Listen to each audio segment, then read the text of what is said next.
Have you ever had someone say yes to doing something with you, buying something from you, working with you, and they say something like, well, send me an invoice or shoot me a text later or some other statement, and then things go silent and you don't hear from them again and you're really uncertain what to do next? Well, we're going to talk about getting a yes that then becomes silence and more on episode 825 of today's Antidote. Stay tuned for today's Antidote, brought to you by the Renegade Success Network. Today's Antidote features a healthy dose of thought-provoking insights and information for business owners, entrepreneurs, leaders, and nonprofit professionals. Each day since March of 2020, this program has offered that one thing to help you continue on your own unique pathway to success. And now, Renegades, we bring you Bob Graham and Tom Brush.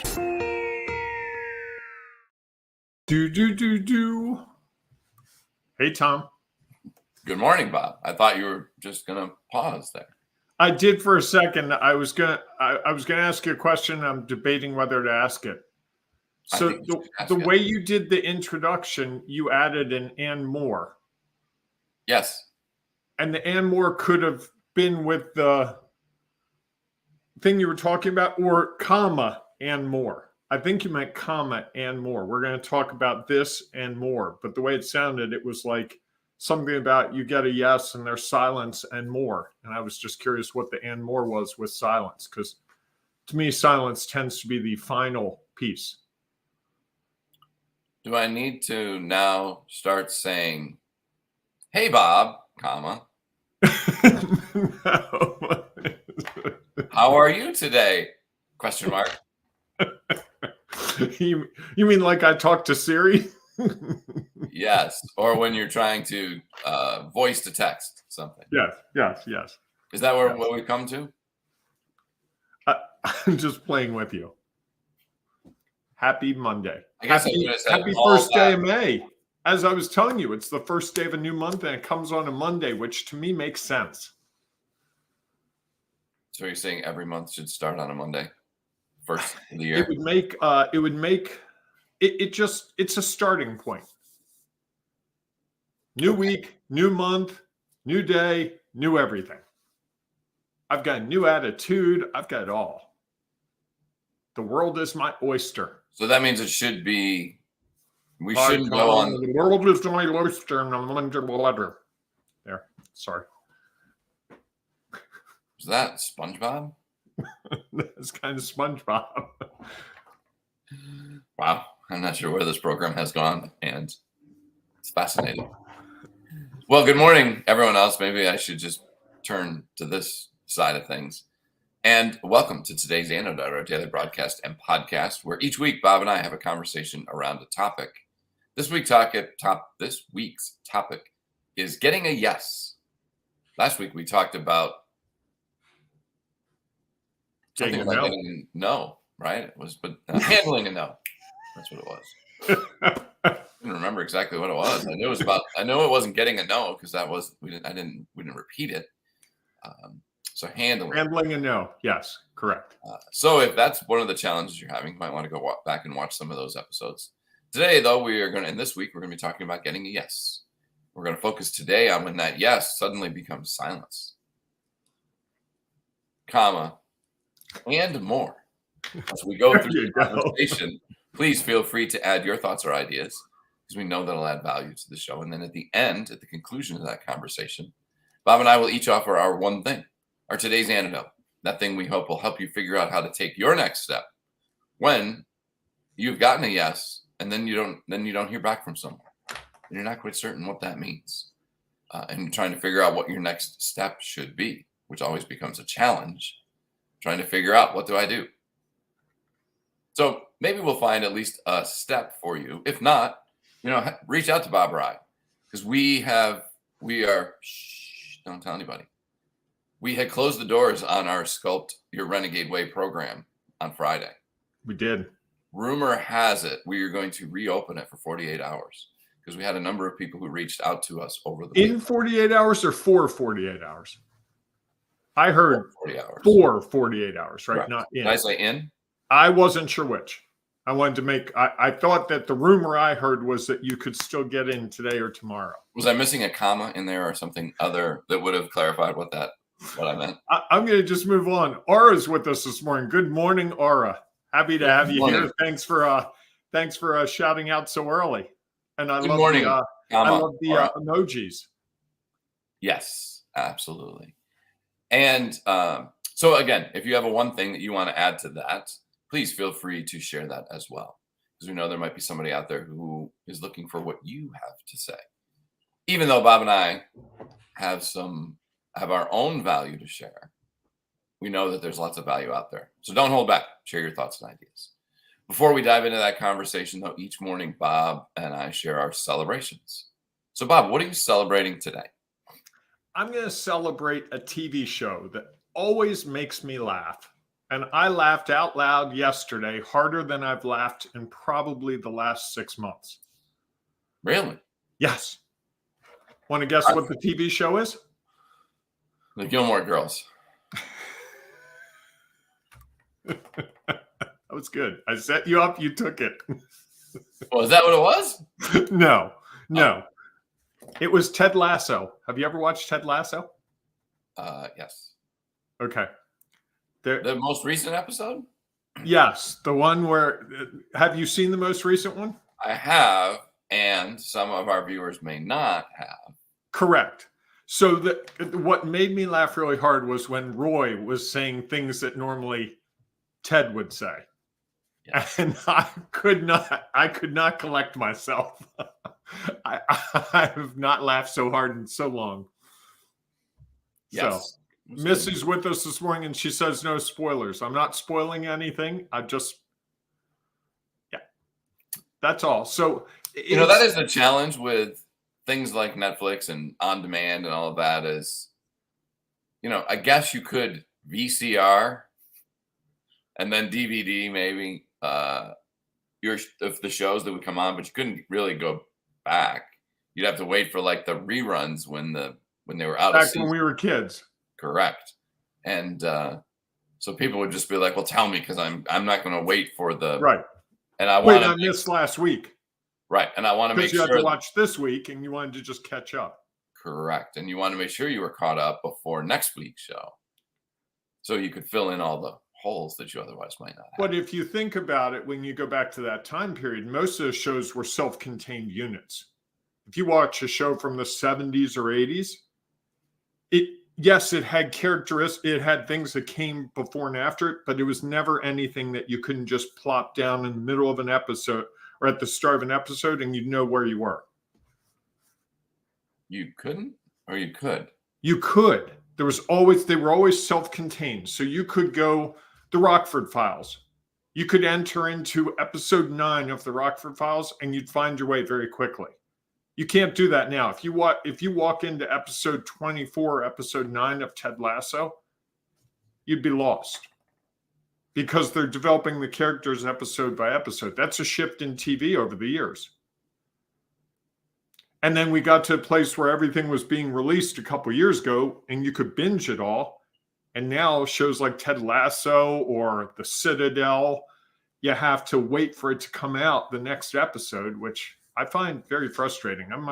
I didn't think I'd be a binge watcher, but I've really become a binge watcher. Like I can kick back and watch 3-4 episodes of a show. So in some ways, it's kind of like when we were growing up. You have to wait till next Wednesday for the next episode. Absolutely. I can remember scheduling parts of my life around TV shows. I can remember the big party we had with friends watching the last episode of MASH. It's funny you were saying that. I was just thinking about Monday nights MASH was on. Other than sports, that's the most watched TV show ever. Yeah. Interesting. But Super Bowls have eclipsed that. Fair enough. I know you thought it was the USFL, but it's not. Missy says Twin Peaks finale. I never watched Twin Peaks. Did you? I did not. I was not a Twin Peaks person. I hear it comes up. There's a cult following to it, I think. Well, was it? I mean, I would imagine that although it was very bizarre, the last episode of Seinfeld was another one of those. Yes. People might have been interesting. Interesting. Anyhow, TV shows. It's Monday. Thanks for laughing so loud that we had to talk about that for 5 minutes. So Missy says, wait, I'm sorry. No one went out that night so we could watch it. Oh, the Twin Peaks finale. Okay. All right. So that's the one for her. Yeah. That was a while ago, right? I mean, that's been, she was in college, apparently. LOL. Yes. So in college, not going out is a big commitment. For some, I guess. Not for everyone. Fair enough. I won't ask the question that I was going to ask. So anyhow, my celebration. Was it Ed's with us this morning. He says Star Trek Forever. That's this one, right? Oh, I can't. There it is. That would be that one, yes. I was at church yesterday and someone did that jokingly and they couldn't figure out if your thumb goes out or in. And right before church, I was having like a 3-minute discussion about thumb out, thumb in. Someone finally looked up on their phone. I'm telling you. Nobody said, do we really care? Doesn't matter. No. Fair enough. The crowd I keep. Whew. All right. So my celebration. Yes. Thanks. Is that I went to a client had a big gala on Saturday night. And so I thought I would pop in and just check it out. And they do an amazing job. I had been once before, a few years ago, before COVID. And I wonder if that'll be a thing. You know how there's like AD and BC? Is there going to be BC and AC for COVID, after COVID? Is that like going to be a new market? It would be better if it were AC/DC. They were all right. The boomers and the Gen X folks would love that. Some of them, not all. Oh, they'd still have Back in Black go through their head. It just happens. Anyway, the gala. So was this black tie? Like, was this gowns like the Met Gala, and you had to choose your, who was your designer for this one, Tom? Joseph A. Bank, I believe. Okay, a lovely choice. Did someone accompany you, and did they wear a? Liz was out of town, so I popped in just to check it out a little bit. And I wanted to hear they had a video, and for I think the first time they were having someone else give their message, and the message was amazing, and the video was awesome, and just the event for as long as I was there was wonderful, and I think the challenge will be is that they went around and they were worried about seats and chairs because there was some confusion around that. And so I think one of my duties over the next week or so will get them to get off of that and not worry about it and focus more on all the other amazing things that happened that night. Because I think sometimes you can get derailed. So my celebration is I thought they had an amazing event. And can you tell us the organization or no? Yeah, it's called Zacking for Cancer. So there was, or Zacking Against Cancer, sorry. There was a family whose son at, I think, age 10, realized he had cancer. And he was they were managing it. Maybe it wasn't at 10. It was, I guess, when he was closer to college age. And he was in the hospital bed. And I think either just before or just after surgery. And he did this pose. I'm going to do it. What the heck? He did this, like. Yes. I remember this. Yes. And the picture went viral, I guess. I don't remember what the total number was, but it was. And he was a manager with the University of Maryland basketball team at the time. And, his big message was that he always kept saying is when people asked him, he was living the dream, even when he was going through this. And he was always thinking about the other kids in the hospital that he was at, and mostly much younger, and what they were dealing with. And so he started a foundation, not even his family. He just started it to help those who are dealing with cancer. And today actually is his 30th birthday. And so I know they're doing a celebration on that. He died 10 years ago. And so it's just it's an interesting organization that does a lot, and they've grown. And it's funny. The father was up there just doing a brief introduction. Said we had no idea about the nonprofit space. He said, and now we're fully engaged in it. So it's a nice organization in Howard County, and they're doing. It's kind of like in Maryland. In Maryland, yeah, they have this thing called the Little Things program. So like they're not trying to cure cancer, although they support organizations that do. Theirs is to how do you make the journey less challenging for people? And so it's, whether it's providing car rides to people to their treatments, giving them, breaks to get away, providing them with something. They do some nice work. And they had a family who told a story about their daughter who first learned about the organization by going to run in I think their 5Ks is only to sadly develop cancer like a year later. And then she ultimately ended up dying of it. And it was just, when parents tell the story about their kids and all that, it's very moving. And they were very appreciative of all that the organization did for them and her to make her challenge a little less difficult. So it was great. I'm gonna jump in with a couple of comments. Edward says, always look at the bright side of life, which I think, and I think it's great that you can make something out of a difficult situation, like clearly Zach did in his family, which is amazing. And Ed also says, Baltimore Civic Center back in black was great. We're going old school there. The Baltimore Civic Center. Now it's I can't remember what they call it now, but it's changed names twice, I think, since then. Yes. Yep. So that's my celebration. Okay.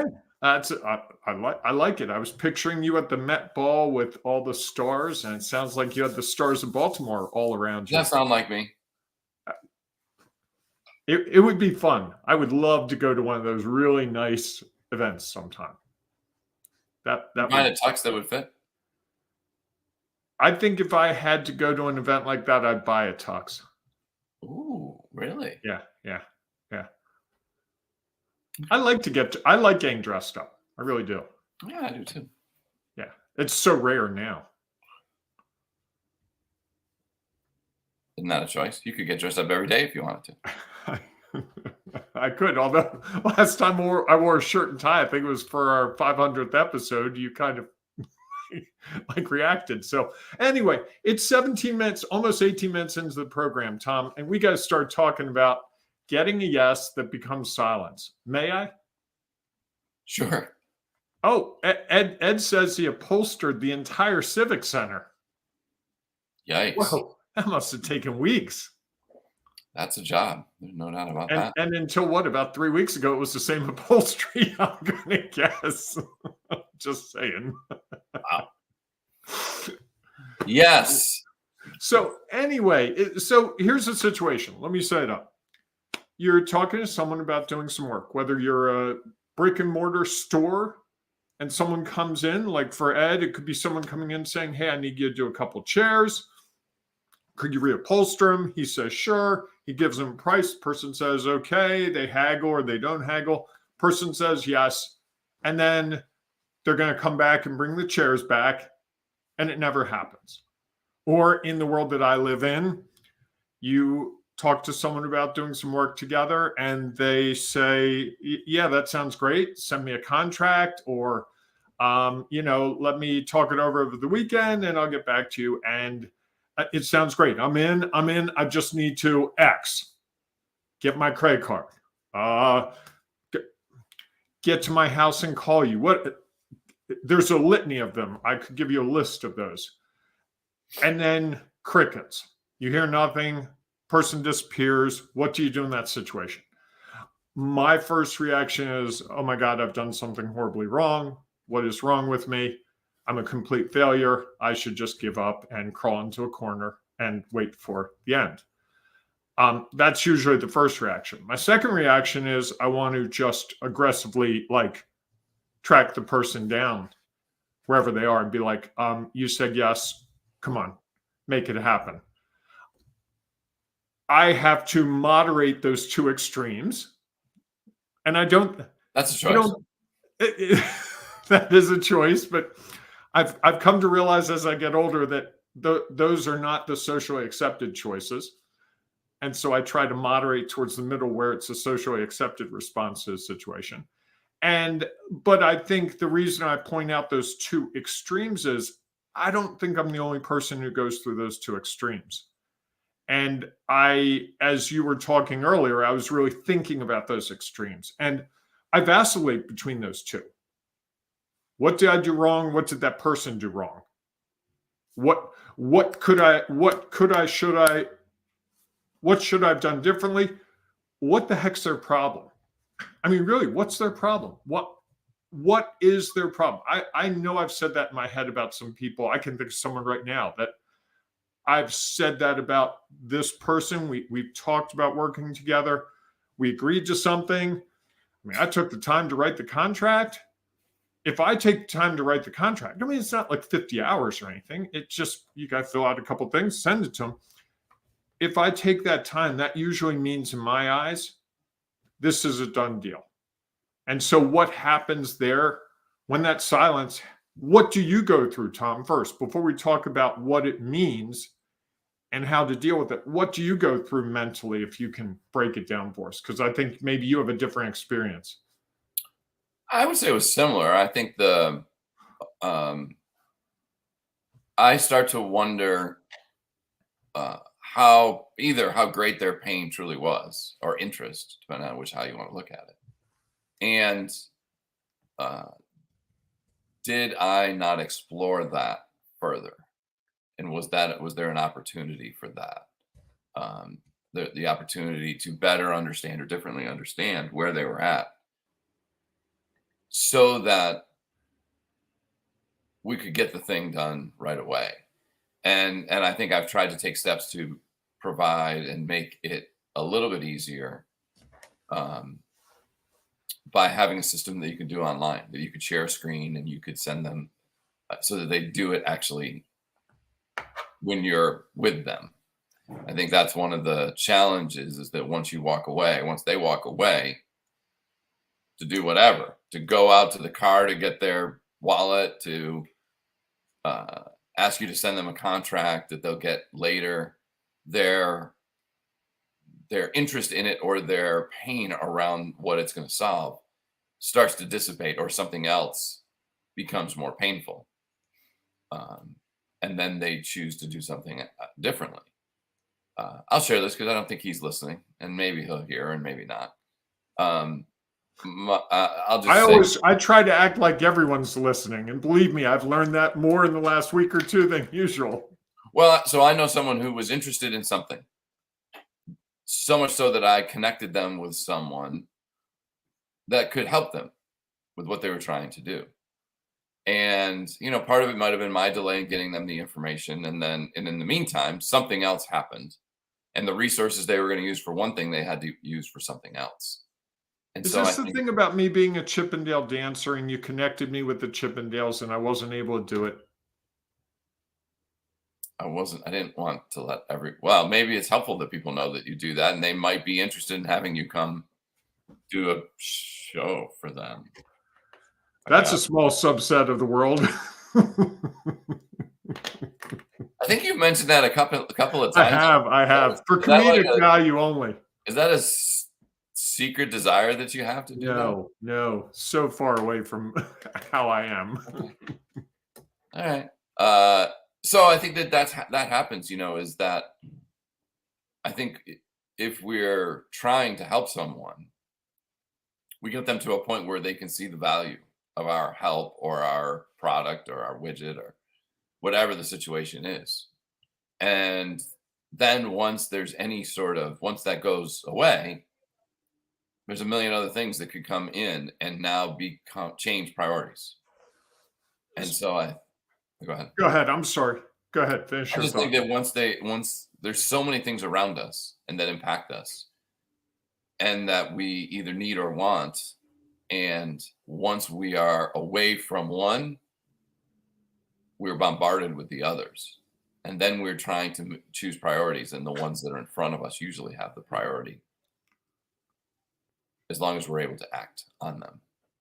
So I have two thoughts that and I want to get your impression on this. One, in the case of Ed, and I don't know Ed's setup, so I could be totally wrong, but assuming he has a storefront, someone comes in, they're checking into him. I drove down the road, saw you do this. I need this done.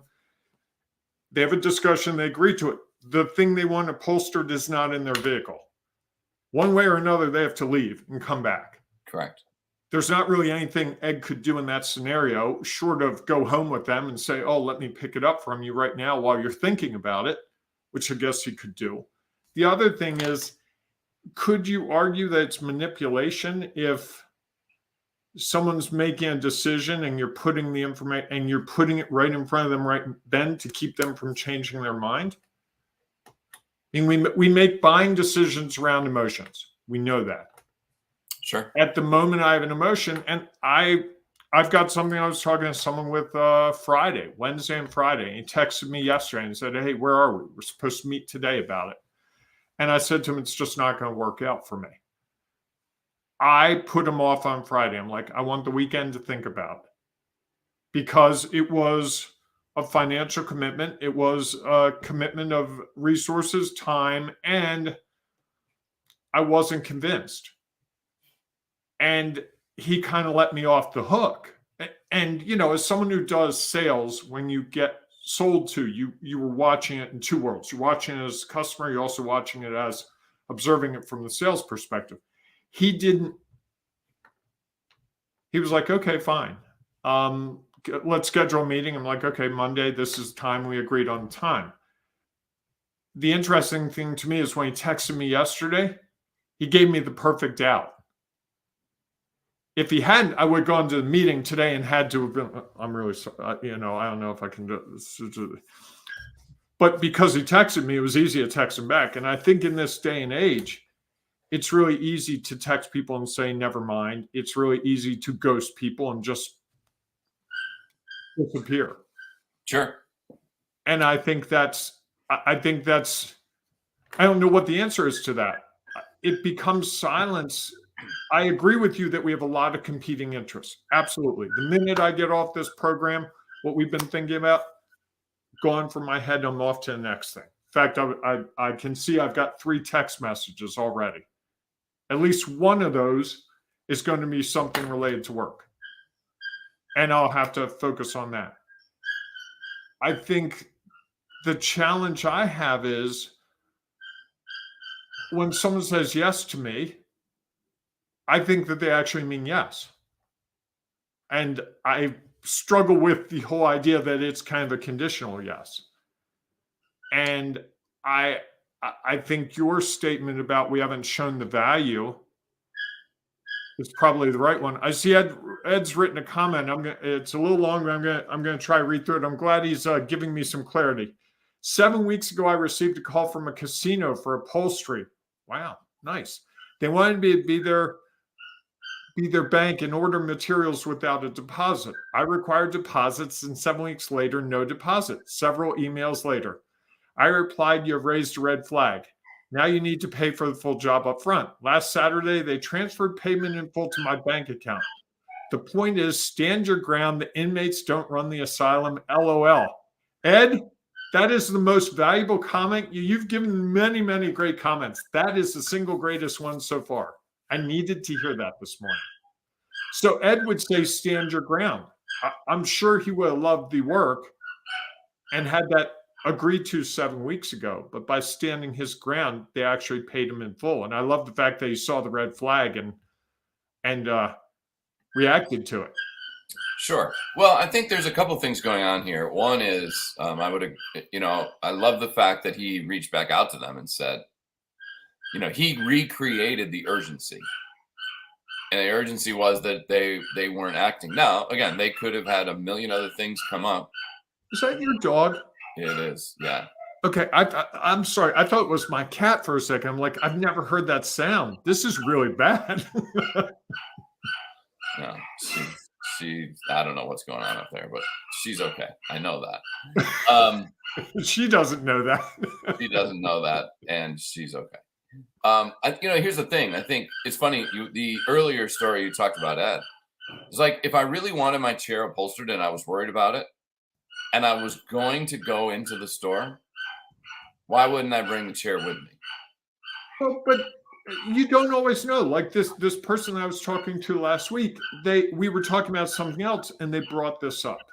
Sure. And if you drive by the storefront and go, oh, that guy does upholstery. Hey, it's Saturday at 9 a.m. and he's open. You walk in. I've done that many times. So that means that it is not so painful that you have the chair in your car looking for the upholstery place.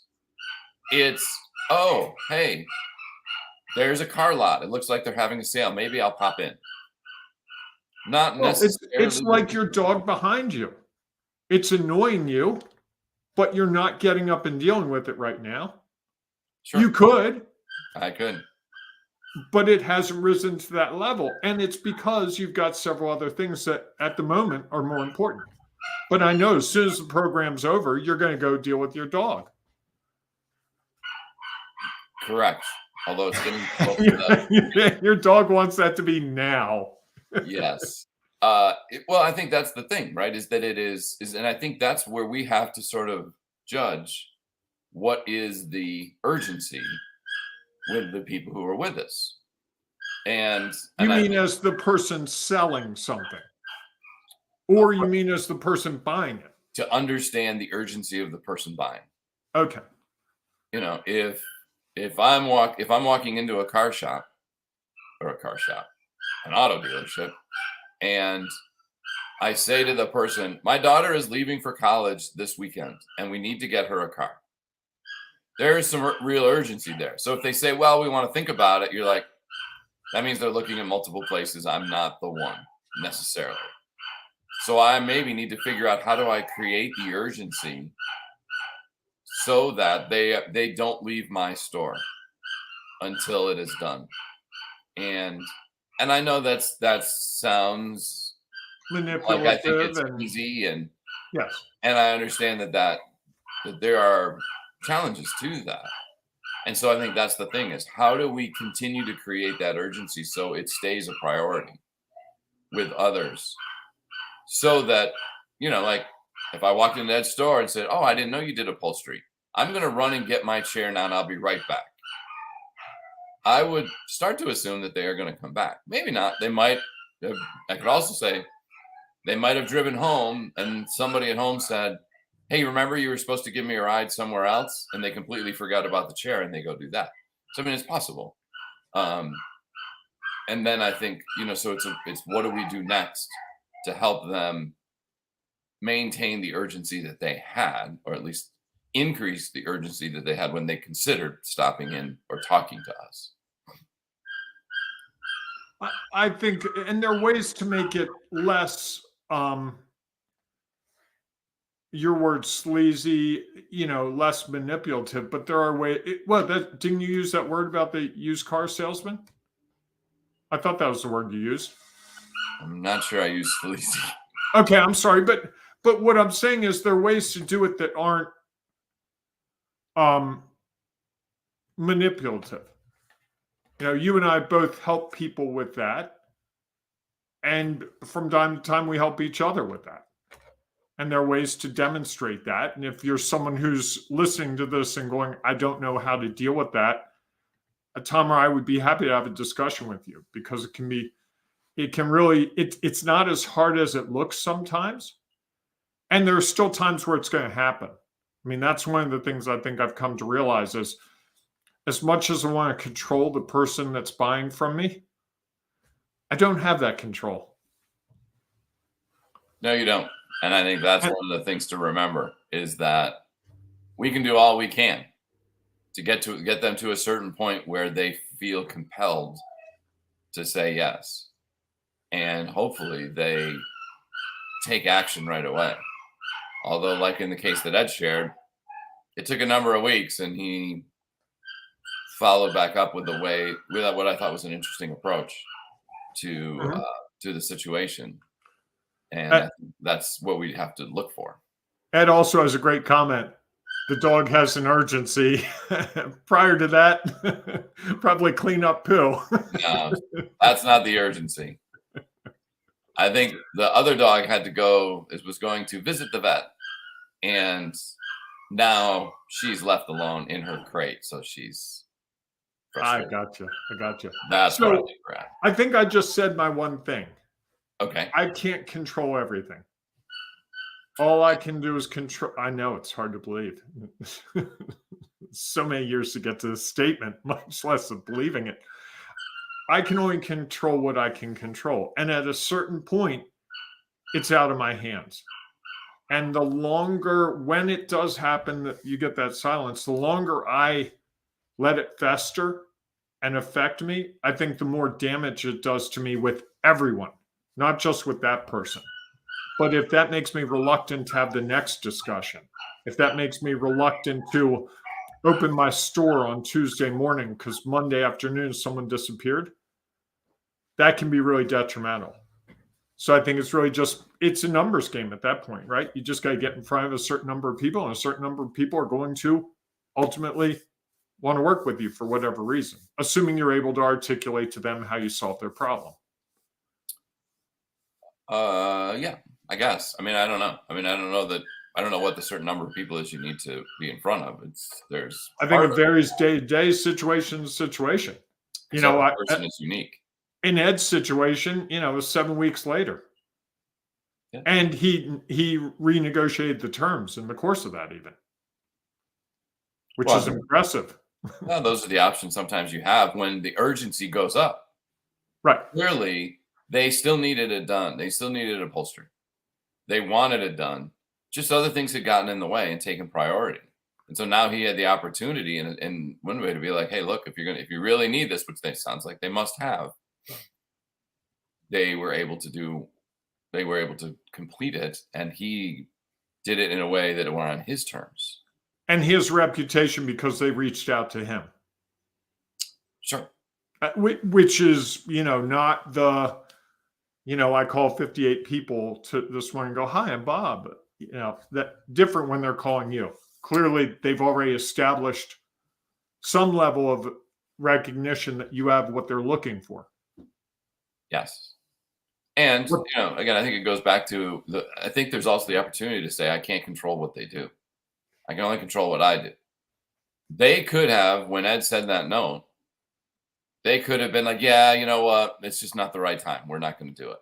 And they could have then gone and found somebody else who would have bought all the product and not made them put down a deposit. It's possible. Right. We can't control that. And I think that, that's the piece of it is we can only control what do we do to try to follow up in that way. And because they're going to make, they're going to make the decision. And we can't control that. So I think I appreciate your one thing comment. I would agree with that. Okay. And I would say, I think that sometimes when we start to hear that silence, that we can start to understand that maybe their priorities have changed. And we need to think about how can we get them back to that point where what they initially said yes to, the priority steps up again and increase the priority on their list so that they need to come back and be like, oh, I'm so sorry. I really need this help. I need this thing. And I'm going to do what I can to, even if the terms have maybe changed, I still need it. I still want it. And so I'm going to now actually really mean yes. Really mean yes. Yeah. As opposed to the interim yes, the pseudo yes. Yes, indeed. All right. If you have a one thing, please feel free to share it as well. We know that it could add value to the show, and maybe it might be the thing that someone is looking for that helps them create the urgency to get the yes that they truly want, not the yes that somebody says and then walks away from. If you happen to be listening to the podcast, we know there's no place to comment, to share your thoughts and ideas. So please join us inside the Ring of Renegades Facebook group. You can share your thoughts and ideas there. And while you're there, you might find something that is helpful to you to take your next step. And if you're not finding it there, reach out to Bob or I. And maybe our Sculpt Your Renegade Way program is the thing that'll help you figure out your next step so you can control your day a little bit differently and start getting less silence after those yeses. And control how you react to your day. And control how you react to your day and the things that you can't control. So We look forward to seeing you inside the Ring of Renegades Facebook group or connecting with you outside of that. If not, we'll see you tomorrow morning, 7 a.m. Eastern time for our next episode of today's Antidote. Hey, comment from Ed. Thanks, men, for the understanding. Appreciate that. Thank you, Ed. I comments. appreciate your I hope you don't mind that we used your example throughout most of the show. An example that I totally contrived. But apparently I wasn't that far off. Hey, folks, whatever you do, this beautiful Monday, start of a new month, start of a new week, embrace the renegade in you. It is so worth it. Yes, indeed. All right, everyone, go out and enjoy the day. We will see you soon. Thanks for listening to today's Antidote, powered by the Renegade Success Network. The Renegade Success Network helps you confidently create your own unique pathway to success. To learn more about the Renegade Success Network and how you can take your next step, follow us on Twitter, connect on LinkedIn, or join the Ring of Renegades Facebook group. For full details on how you can join our community, go to renegadesuccessnetwork.com. Embrace the renegade in you.